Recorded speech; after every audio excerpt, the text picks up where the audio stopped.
संपूर्ण महाराष्ट्रामध्ये सध्या ग्रामीण क्षेत्रातील निवडणुकीचे वारे सुरू आहेत आणि दोन्ही पक्ष अर्थात विरोधी पक्ष आणि सत्तारूढ पक्ष हे दोन्ही पक्ष एकमेकांवरती आरोप प्रत्यारोप करत आहेत. 2024च्या निवडणुकीत माजी गृहमंत्री अनिल देशमुख यांना आपले प्रश्न विचारून जेरीस आणणारे आणि स्थानिक आमदारांना आणि सरकारला प्रश्न विचारणारे युवा कार्यकर्ता मिथिलेशजी निंबाळकर आपल्यात आहेत. नमस्कार. मिथिलेशजी, मागच्या निवडणुकीमध्ये तुम्ही राजकीय विरोध म्हणून विरोध केला की जनतेचे प्रश्न आहेत म्हणून विरोध केला?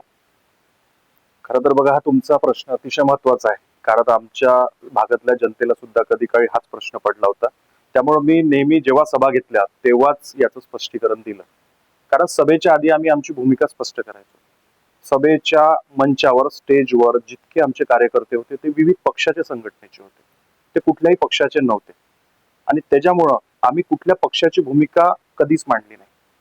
केवळ जनतेचे प्रश्न मांडलेत, शेतकऱ्यांचे प्रश्न मांडलेत, युवकांचे प्रश्न मांडलेत आणि बेरोजगारांचे प्रश्न मांडलेत. त्याच्यामुळं आपण प्रश्न कुणाला विचारायचे? लोकप्रतिनिधींनाच ना. आमचे जे माजी गृहमंत्री अनिल देशमुख साहेब होते ते तिथले आमदार होते, त्याच्यामुळे साहजिकच आम्ही प्रश्न त्यांनाच विचारणार आणि आम्ही ज्या टीका पण केल्या असतील त्या अगदी सुसंस्कृत केल्या, कारण राजकीय संस्कार आमच्यात आहे. आम्ही छत्रपती शिवाजी महाराज, माननीय डॉक्टर बाबासाहेब आंबेडकर यांना मानणारे आहोत. त्यामुळे ती संस्कृती आम्ही पाळली आणि त्यांनी जी शिकवण दिली, महाराजांनी जी शिकवण दिली, डॉक्टर बाबासाहेब आंबेडकरांनी जी शिकवण दिली त्यानुसारच आम्ही लोकशाहीच्या पद्धतीने प्रश्न मांडलेत आणि देशमुखांनी आम्हाला उत्तरं पण दिलीत त्याची. मिथिलेशजी, आत्ताच तुम्ही म्हणाले की माजी गृहमंत्री अनिल देशमुख यांनी तुमच्या सगळ्या प्रश्नांची उत्तरं दिली, तर आजच्या सरकारबद्दल तुमचं काय मत आहे? अगदी बरोबर प्रश्न विचारलाय तुम्ही. आम्ही अनिल देशमुखांना जेव्हा प्रश्न विचारले तेव्हा त्यांनी आमचं समाधान केलं. आत्ताच्या पण लोकप्रतिनिधींना आम्ही प्रश्न विचारतो आणि मात्र फरक इतकाच पडतोय की आम्ही जे प्रश्न विचारतो त्याची आम्हाला उत्तरं न मिळता फिरवा फिरवीची उत्तरं मिळतात. याचं उदाहरण जर द्यायचं झालं तर आम्ही वन्य प्राण्यांचा प्रश्न आता मांडतोय. वन्य प्राण्यांबद्दल काय उपाययोजना आहेत त्याच्यावरती आम्हाला उत्तर मिळत नाही, त्याला फिरवणारी उत्तर मिळते. तर याच मग पुढे काय होतं, कुठंतरी जनतेचा रोष उफाळून येतो आणि आम्हाला मग आंदोलनाची भूमिका घ्यावी लागते किंवा कुठंतरी मोर्चा काढावा लागतो किंवा शासनाला ठणकावून सांगावं लागतं की आमच्या प्रश्नाचं तुम्ही उत्तर द्या, त्याच्यावरती उपाययोजना काढा. त्याच्यामुळे आज समाधान होत नाही, म्हणूनच कुठेतरी जनतेच्या मनात सुद्धा, ग्रामीण जनतेच्या मनात किंवा शेतकऱ्यांच्या मनात रोष आहे.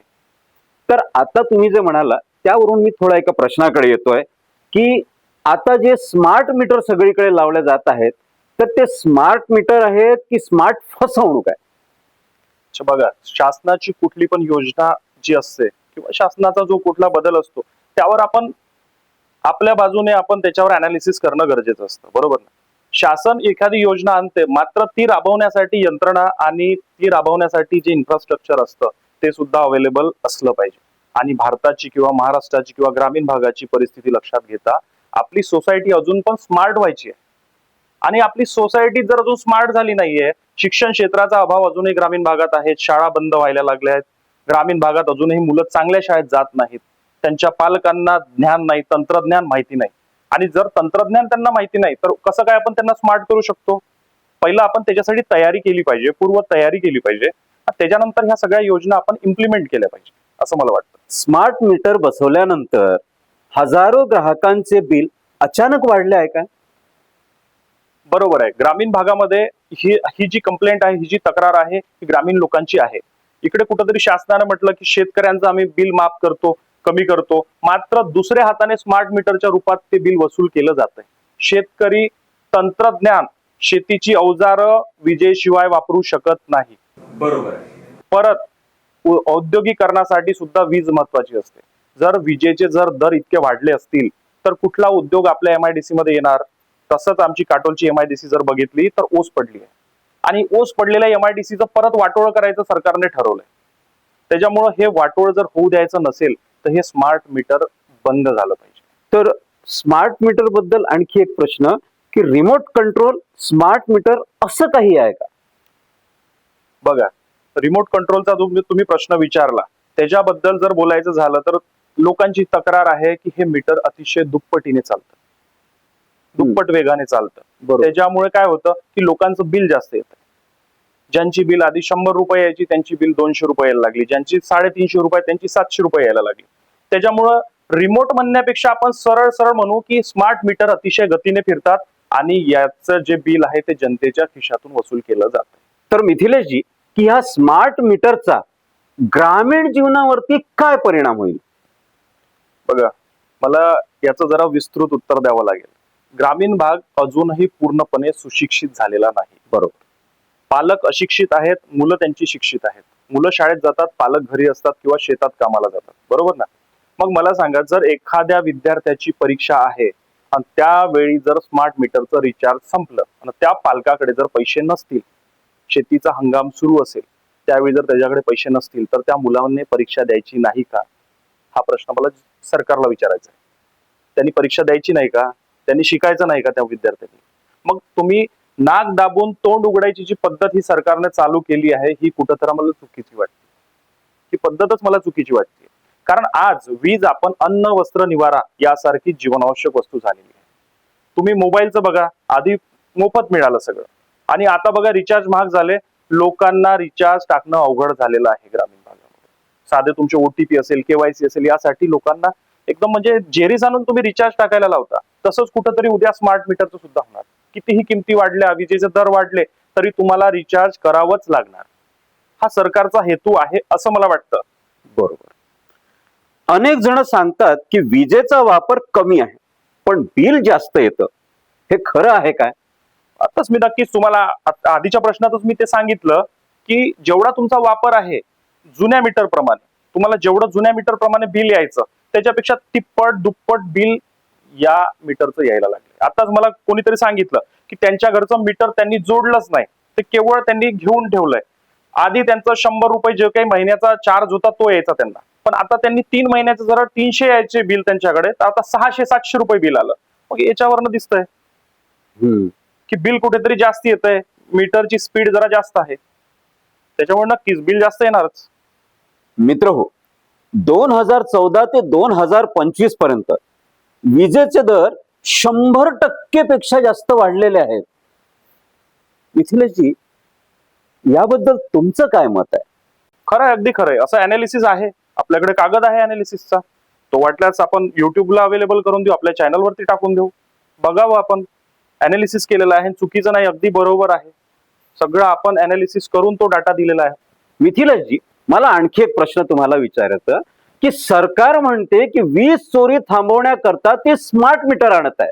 यावर तुमची प्रतिक्रिया काय? मुळात हा तर्कच चुकीचा आहे. मुळात हा तर्कच चुकीचा आहे की वीज चोरी थांबवायची आहे त्याच्यासाठी स्मार्ट मीटर आणतोय. मग 3 वर्षापूर्वी डिजिटल मीटर कशाला लावले? कशाला जनतेकडून त्याचा भूर्दंड वसूल केला तुम्ही? डायरेक्ट, इनडायरेक्ट, प्रत्यक्ष अप्रत्यक्षपणे तो वसूल केला असणारच ना सरकारने. मग आता परत स्मार्ट मीटर आणायचे कशासाठी? वीज चोरी थांबवायची म्हणून.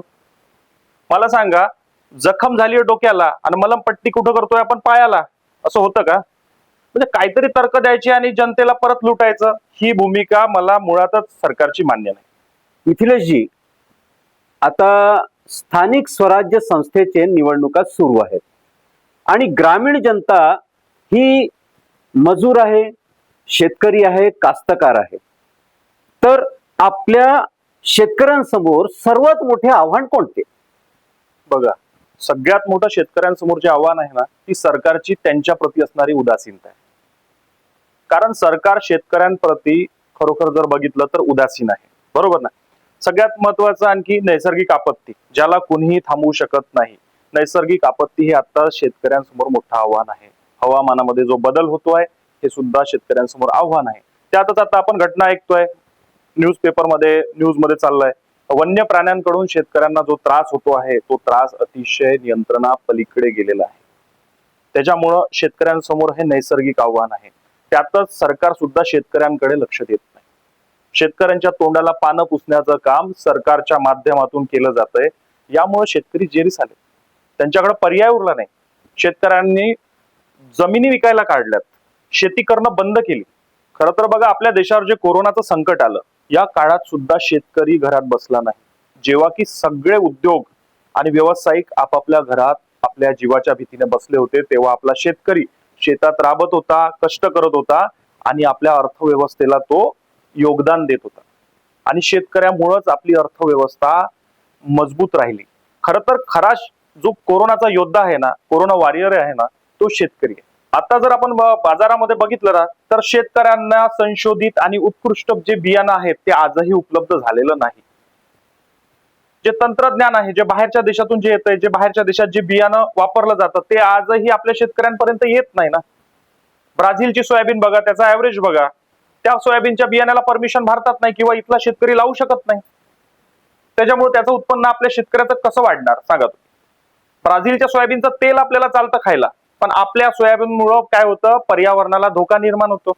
किती हे उडवाउडवीचं उत्तर आहे सरकारचं. बघा, आता एक बातमी होती की अमेरिकेचा कापूस भारतामध्ये येणार. आता मला सांगा, अमेरिकेचा जर कापूस 6,000 रुपये क्विंटल प्रमाणे जर भारतात आला, तिथल्या शेतकऱ्यांचं तंत्रज्ञान प्रगत आहे, तिथल्या शेतकऱ्यांचं उत्पन्न जास्ती आहे आणि तिथली सरकार त्यांना सबसिडी सुद्धा देते. तो जर कापूस 6,000 रुपये क्विंटलने जर भारताच्या बाजारात आला तर आपल्या शेतकऱ्यांनी काय करायचं? आपला शेतकरी आधीच जेरीस आलाय, कंटाळलाय त्या शेतीला. त्याच्यामुळे इथल्या शेतकऱ्यांनी काय करायचं? एक तर सरकार सबसिडी देत नाही, भाव देत नाही. मागच्या निवडणुकीच्या वेळेस बघा, सोयाबीनला काय भाव देण्याचं कबूल केलं होतं शासनाने, आणि आता भाव काय देत आहे? त्यातल्या त्यात दुसरं आणखी तुम्ही आश्वासन बघा सरकारचं की आम्ही नाफेडच्या स्वरूपात खरेदी करू. आताची परिस्थिती तुम्हाला सांगतो, सोयाबीन खरेदीसाठी नाफेडची नोंदणी सुरू आहे, मात्र एकही खरेदी केंद्र चालू झालेलं नाही.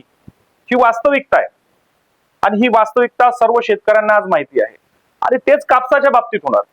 म्हणजे आपलं विदर्भ पांढऱ्या सोन्यासाठी म्हणजेच कापसासाठी ओळखला जातो आणि आपलं पांढरं सोनं आपण मातीत घालायचं का? त्याची माती करायची का आपण? हा प्रश्न आहे खूप मोठा. या प्रश्नावर खरं तर लक्ष दिलं पाहिजे शासनाने. आता जर आपण बघितलं तर सगळीकडे वन्य प्राण्यांचा प्रश्न अतिशय महत्वाचा झालाय. शेतकऱ्यांसाठी सगळ्यात महत्वाची अडचण आहे वन्य प्राणी. आता त्याच्यात आपल्या भागात नीलगाई, रानडुकरं आहेत, पश्चिम महाराष्ट्रात बिबट्याच्या घटना आहेत, अमरावती जिल्ह्यात सुद्धा बिबट्याच्या घटना आहेत. साधं नागपूरमध्ये तुम्ही बघितलं तर बिबट्या आलाय. त्या नवीन सगळ्या गोष्टी घडतायत. आता त्याच्यासाठी बरीच कारणं आहेत. जंगलं कमी झाली आहेत, त्यांची अन्न साखळी जी आहे ती डिस्टर्ब झाली आहे, त्याच्यामुळे ते कुठेतरी शहराकडे गावाकडे येत आहेत. पण शासनाचा आणखी एक त्याच्यात निर्णय आलाय की आम्ही जंगलात त्या बिबट्यांसाठी काय सोडू? शेळ्या सोडू. पण जर ग्रामीण भागात त्यांनी या भागात जर येऊन बघितलं तर मला त्यांना सांगायचंय, तुम्ही शेळ्या खरेदी करून टाकण्यापेक्षा जनतेच्या पैशातून पुन्हा शेळ्या खरेदी करणार, त्या जंगलात नेऊन सोडणार, त्याच्यापेक्षा आमच्या भागात नीलगाईंची संख्या जास्ती वाढली, रानडुकरांची संख्या जास्ती वाढली. त्यांना तुम्ही पकडा ना आणि त्यांना त्या पश्चिम महाराष्ट्रात बिबट्यांच्या तिथं नेऊन सोडा, बिबट्यांच्या रहिवासात नेऊन सोडा. तुमचा खर्चही वाचेल, तिकडच्या शेतकऱ्यांचा पण प्रश्न सुटेल आणि आमच्याकडच्या शेतकऱ्यांचा पण प्रश्न सुटेल. आम्हाला डुकरांपासून आणि नीलगाईंपासून मुक्तता मिळेल. याकडे सरकारने लक्ष दिलं पाहिजे ना. जरा वास्तविकतेकडे बघितलं पाहिजे. नुसतं काहीतरी घोषणा करायच्या म्हणून करायच्या, याच्यातून उपाय नाही निघत ना सर. अगदी बरोबर. संत्रा उत्पादक शेतकऱ्यांचा सुद्धा प्रश्न आपल्या विदर्भात अतिशय महत्वाचा आहे. आता बघा, संत्रा उत्पादन होतंय पण त्याला पुरेसा भाव मिळत नाही, कारण त्याच्यापासून जे उत्पादनं तयार होतात ना त्याचे कारखानेच आपल्या भागात नाही. माननीय श्री सुनीलजी शिंदे साहेब जे होते आमदार आमच्या भागाचे, काटोल नरखेड विधानसभा क्षेत्राचे, त्यांनी एक संत्रा प्रक्रिया कारखाना आणला होता. मात्र पुढच्या नेत्यांनी, जे त्यांच्यानंतर नेते आले, त्यांनी तो कारखाना बंद करण्याचं काम केलं. त्याच्यामुळे काय झालं, पुन्हा शेतकऱ्यांची अवस्था दयनीय झाली. त्यांना संत्रा विकण्यासाठी कोणावर अवलंबून राहावं लागतं? दलालांवर आणि व्यापाऱ्यांवर. आणि व्यापाऱ्यांकडून दलालांकडून न कळत त्यांच्यावर काय होतो? अन्याय होतो. आणि शासन याच्याकडे बघत नाही. शासनाकडे कितीतरी तक्रारी केल्या, संत्रा प्रक्रिया कारखाने मागितले, ते अजून सुद्धा उभारणी त्याची झालेली नाही. आमची काटोल MIDC ओस पडली आहे, बरीच जागा आहे, इन्फ्रास्ट्रक्चर आहे, पण उद्योग नाही. संत्रा प्रक्रिया उद्योग आला पाहिजे असं आमच्या शेतकऱ्यांना मनापासून वाटतं.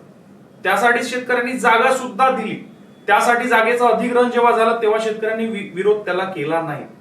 परत शासनाचं काय धोरण आहे? आपली जनता जी आहे ती कशावर खुश होते? आपण संत्र्यावर किंवा संत्रा प्रक्रियेवर बोलायचं सोडून आयफोन कंपनीनी संत्रा कलरचा, ऑरेंज कलरचा आयफोन लॉन्च केला, त्याच्यावर जनता खुश व्हायला लागली, त्याच्यावर शासन खुश व्हायला लागलं. म्हणजे जे वास्तविक प्रश्न आहेत त्याच्यावर कोणी बोलायला तयार नाहीये. ज्याच्यामुळं 2 वेळेचं अन्न मिळतंय शेतकऱ्यांना किंवा उत्पादकांना किंवा व्यावसायिकांना, त्याच्यावरती आपण बोलत नाही. आणि आपण कशावरती बोलतोय? फक्त रंगावर, रंगाचंच राजकारण करायचं का? रंगाच्या राजकारणावर पोट भरणार का आपलं? ह्याच्याकडे सुद्धा शासनाने आता लक्ष दिलं पाहिजे. तर मिथिलेशजी, आतापर्यंत तुम्ही जसे बोललात शेतकऱ्यांबद्दल तुम्हाला जी कळकळ आहे, शेतकऱ्यांबद्दल त्यांच्या कामाबद्दल जे काही बोललात, मला एक सांगा की शेतकरी नवीन तंत्रज्ञानाचा वापर करण्यास कितपत तयार आहे? आता बघा, या प्रश्नावर जर बोलायचं तर मी एक शेतकरी म्हणून बोलतो, कारण मी स्वतः शेतकरी आहे. आता तुम्ही तंत्रज्ञान कितीही उपलब्ध करून दिलं तरी त्याच्यासाठी ते वापरासाठी जे इन्फ्रास्ट्रक्चर लागतं, ते इन्फ्रास्ट्रक्चर शासनाने उपलब्ध करून दिलं का? मला सांगा, सगळ्यात महत्वाचं तंत्रज्ञान वापरण्यासाठी लाईट लागते, वीज लागते. ती वीज अजूनही शेतकऱ्यांना पूर्ण वेळ उपलब्ध करून दिली जात नाही. मग जर वीजच उपलब्ध करून दिली जात नाही तर शेतकरी तंत्रज्ञान कसं वापरणार? हा महत्वाचा मुद्दा आहे. बरं, तुम्ही सांगा की शासन सांगते की तुम्ही यंत्राच्या योजना आहेत, आमच्या यंत्र खरेदी करा, ट्रॅक्टर्स खरेदी करा, विविध अवजार आहेत ते खरेदी करा. हो, बरोबर आहे सगळं आहे. पण आर्थिक दृष्ट्या शेतकरी सक्षम झाल्याशिवाय तो यंत्र कशी खरेदी करणार? तो त्यासाठी त्याचा आर्थिक पाठबळ आपण वाढवलं पाहिजे ना. त्यासाठी काय, त्याचं उत्पन्न वाढवलं पाहिजे. उत्पन्न वाढवल्यानंतर त्याला योग्य भाव मिळाला पाहिजे. त्याच्यामुळे काय, हे गरिबीचं जे दुष्टचक्र आहे ना, हे शेतकऱ्याला असं गोल गोल फिरवत आहे. त्याच्यामुळं शेतकरी एका गोष्टीत फसल्यामुळे दुसऱ्या गोष्टीत फसतो आणि दुसऱ्या गोष्टीत फसल्यामुळे तिसऱ्या गोष्टीत फसतो. त्याच्यामुळे हे सर्कल फिरत राहणार शेतकऱ्यांच्या आयुष्यात. त्याच्यामुळे तंत्रज्ञान शेतकरी आता तरी वापरू शकत नाही, कारण तो सक्षम नाही, तो ते खरेदी करू शकत नाही तंत्रज्ञान. आता तंत्रज्ञान वापरण्यासाठी शेतकऱ्यांना सगळ्यात पहिलं प्रशिक्षण देणं गरजेचं आहे. आणि त्या दर्जाचं प्रशिक्षण कार्यक्रम सरकारतर्फे तयार करण्यात आलेले नाही किंवा राबवण्यात आलेले नाही यंत्रणांमार्फत. तसंच कौशल्य विकास कार्यक्रम, तंत्रज्ञान वापरायचं त्याच्यासाठी कौशल्य असणं गरजेचं आहे. नाहीतर त्याचे जे दुष्परिणाम आहेत यंत्राचे ते सुद्धा आपल्याला ग्रामीण भागात दिसून येतात. बरेच अपघात घडून येतात त्या तंत्रज्ञानाचा हाताळण्याचा अभाव जाणवल्यामुळे. कसे हाताळायचे हे न समजल्यामुळे सुद्धा अपघात होतात. त्याच्यामुळं तंत्रज्ञान जर वापरायचं त्यासाठी कौशल्य विकास प्रशिक्षण कार्यक्रम सुद्धा शासनानं घेणं गरजेचं आहे. त्याशिवाय तंत्रज्ञान शेतकरी वापरू शकत नाही. मिथिलेशजी, मला या संदर्भात आणखी एक प्रश्न तुम्हाला विचारायचा आहे की गुजरात सरकारने मागच्या वर्षी कामाचे तास मजुरांचे वाढवलेत, 8 तासाचे 12 तास केले. तर याच अनुषंगाने आपल्याकडे आपल्या मजुरांना वेतनमान या हिशोबाने मिळतं का? बघा, कामगारांची जी परिस्थिती आहे ना, आपल्या महाराष्ट्राबद्दल बोलतोय मी, मैदानी जी परिस्थिती आहे, ग्राउंड लेवलची जी परिस्थिती आहे ना, ती खरंच खूप दयनीय आहे. काही व्यवसायांमध्ये जोखीम जास्त असून सुद्धा, जीवाचा धोका जास्त असून सुद्धा पाहिजे त्या प्रमाणात कामगारांना वेतन मिळत नाही. आता बरेचदा आपण बघितलं असेल, काही काही कारखान्यांमध्ये, उद्योगांमध्ये आपल्या भागात स्फोट झालेत. एकदा झाला, दोनदा झाला, तीनदा झाले. वारंवार स्फोट कसा काय होतो? याचा अर्थ काय की तिथे सुरक्षा व्यवस्था नाहीये. आणि त्या कामगारांनी काय करायचं? मग त्यांचा जीव गेल्यावर त्यांच्या कुटुंबाने काय करायचं? त्यासाठी सुद्धा शासन कुठंतरी प्रयत्न करताना दिसत नाही. नियम काय आहेत, काय मापदंड आहेत सुरक्षेचे, ते त्या कारखान्यातर्फे पूर्ण होतात का? त्यांना जोखीम जास्त असल्यावर वेतन जास्त मिळतं का? हे खऱ्या अर्थानं शासनानं तपासून बघितलं पाहिजे. आणि मी तुम्हाला सांगतो, जाणीवपूर्वक जबाबदारीने सांगतो, शासनानं अशा कारखान्यांवर जिथे कामगारांवर अन्याय होतात, ज्यांना पुरेसं वेतन मिळत नाही, जोखीम जास्त असू नये, अशा उद्योगांवर किंवा अशा कारखान्यांवर शासनाने कारवाई करायला पाहिजे किंवा त्यांचे परवाने सुद्धा रद्द करायला पाहिजे. तेव्हाच कामगारांच्या राहणीमानात, कामगारांच्या सुरक्षेत सुधारणा होईल असं मला वाटतं. याच्याशी रिलेटेडच तुम्हाला पुन्हा एक प्रश्न विचारतो मी की कामगारांच्या सुरक्षिततेसाठी उद्योगांनी किंवा सरकारने काय काय पावले उचलायला हवीत? शासनाने खरं तर ना सगळे नियम बनवलेत. सुरक्षेसाठी कोणते मापदंड असले पाहिजे, काय व्यवस्था असाव्यात, हे सगळं शासनाच्या ज्या नियमावली आहेत त्याच्यात अगदी स्पष्ट सांगितलंय. पण त्या नियमावलीनुसार त्या कार्यान्वित होत नाहीत. ते यंत्रणा काम करत नाही. कुठंतरी याच्यामध्ये काहीतरी भ्रष्टाचार म्हणू शकतो आपण, किंवा कुठंतरी संथ गती जी म्हणतो यंत्रणेची, ती सुद्धा आपल्याला बघायला मिळते. कारण उद्योग क्षेत्रावर नियंत्रण ठेवण्यासाठी सुद्धा अधिकाऱ्यांची नेमणूक केलेली आहे. बरोबर. स्थानिक अधिकारी असतात. त्या अधिकाऱ्यांनी हे काम अतिशय जर चोखपणे बजावलं तर कुठल्याच उद्योगात कामगारांवर अन्याय होऊ शकत नाही. आपण बाहेर देशाची परिस्थिती बघतो, चीन आहे, जपान आहे, अमेरिका आहे, या देशाची परिस्थिती बघतो. अतिशय चांगल्या रीतीने न्याय केला जातो कामगारांबरोबर, त्यांना अतिशय चांगली वागणूक, अतिशय रिस्पेक्टफुल वागणूक दिली जाते. आपल्या भागात किंवा आपल्या देशात किंबहुना आपल्या महाराष्ट्रात कामगारांना ती वागणूक मिळत नाही. त्याच्यामुळे शासनानं त्यांच्या बाबतीत अनुकूल पावलं उचलली पाहिजेत. बघा, कामगार ज्या ठिकाणी काम करतात त्या ठिकाणी खऱ्या अर्थाने वैद्यकीय सुविधा उपलब्ध असायला हव्यात, हे शासनाने सुद्धा सांगितलंय. पण त्याची आपण पडताळणी करतो का? शासनातर्फे पडताळणी केली जाते का? मुळातच केली जात नाही. त्याच्यामुळे अशा प्रकारचे अपघात घडतात आणि यासाठी शासनानं कुठंतरी कामगारांच्या प्रश्नाकडे सुद्धा लक्ष देणं गरजेचं आहे. मिथिलेशजी, तरुणांना आज रोजगार मिळवण्यासाठी मुख्य अडथळा कोणता? बघा सर, तरुणांना रोजगार मिळवण्यासाठी मुख्य अडथळा आजची शिक्षण पद्धती. जी लॉर्ड मेकॉलेनी जी शिक्षण पद्धती भारतात इंग्रज काळात सुरू केली तीच पद्धत आजही सुरू आहे. खरं तर इंग्रजांनी बाबू घडवण्यासाठी ती शिक्षण पद्धती सुरू केली. भारत स्वतंत्र झाला, परिस्थिती बदलली, उद्योग बदलले, आपल्या गरजा बदलल्या, पण आपली शिक्षण पद्धती बदलली नाही.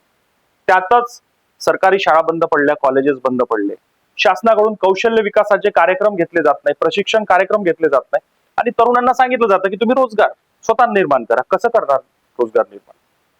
तरुणांसमोर प्रश्न पडतो की रोजगार निर्मिती करायची कशी करायची, कोणता व्यवसाय निवडायचा? आपण व्यवसायासाठी शासनाकडून कुठलीच मदत होत नाही. मदत होते ती फक्त कागदोपत्री. पण वास्तविकता ही आहे की तरुणांना रोजगारासाठी शासनाकडून कुठल्याच प्रकारचं मार्गदर्शन उपलब्ध नाही. त्या फक्त योजनेसाठी योजना या पद्धतीनंच रोजगार उपलब्ध दिसतंय आपल्याला. त्यामुळे मला वाटतं की सगळ्यात महत्वाची शासनाची उदासीनता किंवा आता जे सरकार आहे त्याची उदासीनता आहे यामागं, आणि आजची शिक्षण पद्धती याला जबाबदार आहे. महागाईच्या वाढत्या परिणामामुळे कोणत्या वर्गावर सर्वात जास्त परिणाम पडतो आहे असं तुम्हाला वाटतं? बघा, महागाईचा जो परिणाम आहे ना, सगळ्यात जास्त जर परिणाम जर असेल तर तो मध्यम वर्ग आणि शेतकरी वर्ग. कारण आज जर वास्तविक आपण परिस्थिती बघितली, जर आकडे बघितले, तर देशाची जास्तीत जास्त संपत्ती 10% लोकांकडे केंद्रित झाली. 90% लोक आजही गरीब आहेत. हे मी म्हणत नाही, कारण असं जर नसतं तर 80 कोटी लोकांना आपण मोफत राशन दिलं असतं का? म्हणजे याचा अर्थ 80 कोटी जे लोक आहेत हे लोक महागाईचा जो मार आहे तो खरंच सहन करू शकतात का? तर याचं उत्तर आहे नाही. कारण त्यांचं जे उत्पन्न आहे ते ज्या प्रमाणात वाढलं त्या प्रमाणात महागाईची जी वाढ आहे ती त्यापेक्षाही जास्त कितीतरी पटीने आहे. त्याच्यामुळं त्यांच्या वाढलेल्या उत्पन्नात ते महागाईला समोर जाऊ शकत नाही. तुम्ही जीवनावश्यक वस्तू बघा, त्याच्या किमती दुप्पट तिप्पट झाल्या, पण त्याचं उत्पादन त्या प्रमाणात वाढलेलं नाहीये. त्यामुळे काय झालं, त्यांच्या उत्पन्नात वाढ न झाल्यामुळं ही जी महागाई आहे ती वाजवीपेक्षा जास्त आहे. त्याच्यामुळं खऱ्या अर्थानं याचा जो त्रास आहे तो मध्यम वर्ग आणि शेतकरी वर्गाला आहे असं मला वाटतं. बरोबर. तर इतर आपले जे अन्नधान्य वगैरे आहे, जीवनावश्यक वस्तू आहेत, त्यांची महागाई तर वाढलेलीच आहे. त्याचप्रमाणे पेट्रोल, डिझेल, अन्नधान्य आणि सिलेंडरच्या किमती वाढल्यामुळे रोजच्या जीवनावरती कसा परिणाम झाला? बघा सर, जीवनावश्यक वस्तूचा आपल्या दैनंदिन आयुष्यावर परिणाम होतो, म्हणून त्यांना जीवनावश्यक वस्तू आपण म्हणतो. कारण आपल्या दैनंदिन जीवनावर त्याचा परिणाम होतो. बरोबर. आणि मूलतः या वस्तू आपण एका योग्य किमतीत जनतेला उपलब्ध करून दिल्या पाहिजे, ही शासनाची जबाबदारी आहे. पण शासन या जबाबदारीपासून नेहमी दूर पळत आलंय. आपण सिलेंडर बद्दल प्रश्न विचारला, त्याच्यावर उडवाउडवीची उत्तर मिळतात. पेट्रोल बद्दल बोलतो तेव्हा आपल्याला जागतिक बाजार सांगितला जातो, पण जागतिक बाजार जेव्हा कमी होतात तेव्हा आपले दर पुन्हा कमी होतात का? नाही होत. डिझेलचे भाव पुन्हा कमी झाले कधी जागतिक बाजारात, तर पुन्हा आपल्या भागात कमी होतात का? नाही होत.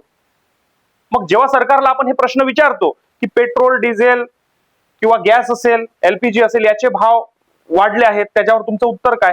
तर सरकार अशा प्रश्नांपासून नेहमी लांब पळण्याचं काम करतं. आपण जर लक्ष दिलं तर आपल्या उत्पन्नापेक्षा पेट्रोल, डिझेल आणि LPG याचे जे भाव आहेत, याची जी महागाई आहे ती कितीतरी पटीने जास्त आहे आणि सामान्य माणसाला ती झेपणार नाही, हे चित्र आज आपल्या समाजात दिसून येते.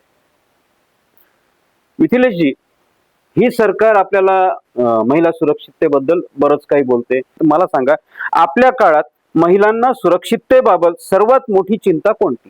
तुम्ही जो महिला सुरक्षिततेचा जो प्रश्न विचारला, खरंच हा प्रश्न आज वास्तविकता प्रकट करणारा प्रश्न आहे तुमचा. महिला सुरक्षितता म्हणजे केवळ लाडकी बहीण योजना म्हणून 1500 रुपये देणे इतकी जबाबदारी जर सरकारची होत असेल तर महिला सुरक्षित आहेत. 1500 रुपये देणे म्हणजे, जर तुम्ही 1500 रुपये देऊन महिला सुरक्षित आहेत असं जर म्हणत असाल तर आता 21 नोव्हेंबरला नाशिक जिल्ह्यात जी घटना झाली, त्या चिमुकलीवर जो प्रसंग आला, तिचा दुर्दैवी मृत्यू झाला, ही घटना काय आहे? ही घटना स्पष्ट सांगते की सरकार कुठंतरी अपयशी ठरतंय महिला सुरक्षिततेच्या बाबतीत. जर आपल्या महाराष्ट्रात शिक्षणाचं जे राज्य आहे, शिक्षणासाठी ज्याची ओळख आहे, अशा राज्यात जर अशा घटना होत असतील तर हे अपयश आहे सरकारचं. स्त्री सुरक्षिततेच्या बाबतीत महाराष्ट्र पूर्णपणे अपयशी ठरलेला आहे. ही घटना एक सांगितली सर, अशा कितीतरी घटना पूर्ण महाराष्ट्रात आज घडत आहेत. कितीतरी गोष्टी आपल्या समोर येतात, कितीतरी गोष्टीवर भाष्य केल्या जात नाही. त्याच्यामुळं सरकार पूर्णपणे यात अपयशी ठरलेलं आहे असं मला वाटतं.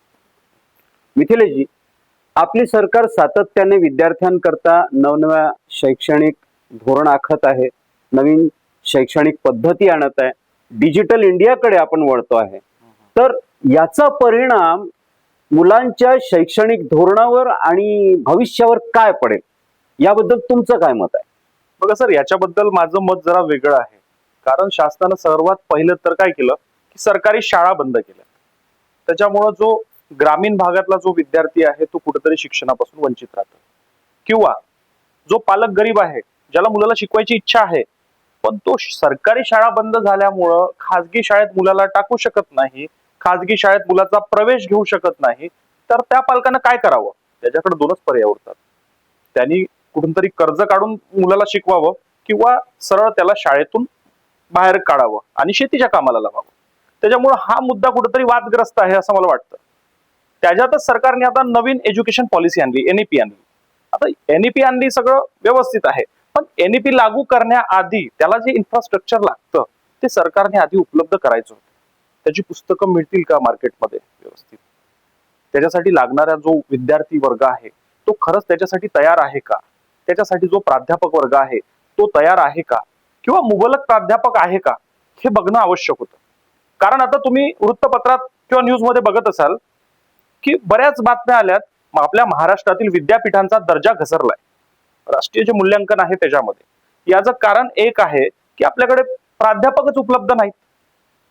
मग प्राध्यापक उपलब्ध नाहीत तर तुम्ही एज्युकेशन पॉलिसी कशी राबवणार? आणि नवीन एज्युकेशन पॉलिसीमध्ये वर्कलोड फार वाढलंय. पहिले सारखं एका विषयाला एकच प्राध्यापक असं न राहता त्या विषयाचे आणखी परत विभाग केलेत त्यांनी, त्या विषयाचे आणखी छोटे छोटे प्रकार केलेत त्यांनी, आणि ते शिकवायचे प्राध्यापकांना. मग प्राध्यापकच नाहीत तर आपण कशी शिकवणार विद्यार्थ्यांना? आणि कुठंतरी या शिक्षणाच्या नावानं मग फसवणूक होते आहे का, हे सुद्धा विद्यार्थ्यांच्या मनात निर्माण झालेले प्रश्न आहेत. आणि दुसरा सर, मला एक विषय सांगायचा आहे की आपण शिक्षणाच्या बाबतीत बोलतो, किंवा बऱ्याच मंचावरून आपण ऐकलंय की भारत देश विश्वगुरु बनलाय. म्हणजे हे विद्यार्थ्यांच्या डोक्यात बिंबवण्याचा प्रकार होतोय की भारत देश विश्वगुरु बनलाय. पण आपण एक बघितलं पाहिजे, चीन असो, अमेरिका असो, रशिया असो, हे विश्वगुरु नुसते अशा पॉलिसी राबवून झालेत का? विश्वगुरु बनण्यासाठी आपल्याला औद्योगिकरण, शिक्षण आणि तंत्रज्ञान हे सर्वात पहिले आपल्या देशात विकसित करावं लागेल. आणि या तीन गोष्टीच्या भरवशावरच विकसित देश विश्वगुरु झालेत. आज आपली जीडीपी काय आहे, आज आपला शैक्षणिक दर्जा काय आहे, आज आपलं प्रदूषणामध्ये आपली शहरं कितव्या क्रमांकावर आहेत, भ्रष्टाचारात आपला देश कितव्या क्रमांकावर आहे, हे आपण बघतो. कधी कधी लाज वाटते की आपल्या देशाची परिस्थिती इतकी गंभीर आहे. मग इतकं सगळं असताना आपण विश्वगुरु बनू शकतो का? याकडे खऱ्या अर्थानं आपण बघितलं पाहिजे. आपण अमेरिका, चायना, जपान असतील, हे देश बघा तुम्ही, चायना असेल, भारत असेल, हे आपण एकाच वेळी निर्माण झालेले देश आहोत. पण त्यांची परिस्थिती आणि आपली परिस्थिती यात फरक आहे. कारण शिक्षण व्यवस्था, औद्योगिकरण, तंत्रज्ञान यावर त्यांनी लक्ष दिलं, आणि आपण फक्त केवळ आणि केवळ रंगाच्या राजकारणावर लक्ष दिलं. आणि आज पण तेच चाललंय. केवळ भगवा हिरवा याच्यातच आपण युवकांना गुरफटून ठेवतो, त्यांना गुंतवून ठेवतो. शिक्षणात सुद्धा आपण कधी कधी काय करतोय, रंगाचं राजकारण आणतोय. हे चुकीचं आहे. जोपर्यंत हे राजकारण बंद होणार नाही तोपर्यंत तुमची शिक्षण पद्धती पूर्णपणे अयशस्वी ठरणार, हे अतिशय जबाबदारीनं मी सांगतो. तर मिथिलेशजी, आता जाता जाता तुम्ही आपल्या क्षेत्रातील युवकांना, मतदारांना काय संदेश द्याल? बघा सर, आता महाराष्ट्रात स्थानिक स्वराज्य संस्थेच्या निवडणुका आहेत. त्या निमित्तानं मी युवकांना आणि मतदारांना एकच गोष्ट सांगतो की मतदान करताना तुम्ही मतदान दानासारखं करा. कारण मतदार राजा असतो असं म्हटलं जातं, आणि राजानं कसं वागावं आपल्या मनानं वागावं, कोणाच्या तरी दडपणाखाली मतदान करू नये. किती मोठा व्यक्ती असू द्या ना, सरकारमधला व्यक्ती असू द्या, पण त्याचं दडपण न घेता मतदान करावं. उगाच कोणाच्या तरी मागं राजानं फिरू नये असं मला वाटतं. राजाने अगदी राजासारखं वागावं आणि आपल्या मनानं निर्णय घ्यावा, हे मला मनापासून वाटतं. आणि युवकांना मी सांगतो, विशेषतः युवकांनी काय करायचंय, युवकांनी यानंतर शिक्षण, रोजगार आणि तंत्रज्ञान आणि औद्योगिकरण यासाठी भांडायचं. कुठल्याही नेत्यासाठी भांडण्यापेक्षा या 3 गोष्टीवर जर भांडाल तुम्ही, तर नक्कीच बदल घडेल असं मला त्यांना सांगायचं आहे. आणि आपली भारतीय लोकशाही जी आहे ती खऱ्या अर्थानं यशस्वी होईल असं मला वाटतं. मिथिलेशजी, आपण आमच्यापर्यंत इथे आलात, आपल्यासोबत एक चांगली चर्चा घडली, याकरता आम्ही आपले खूप खूप आभारी आहोत. धन्यवाद.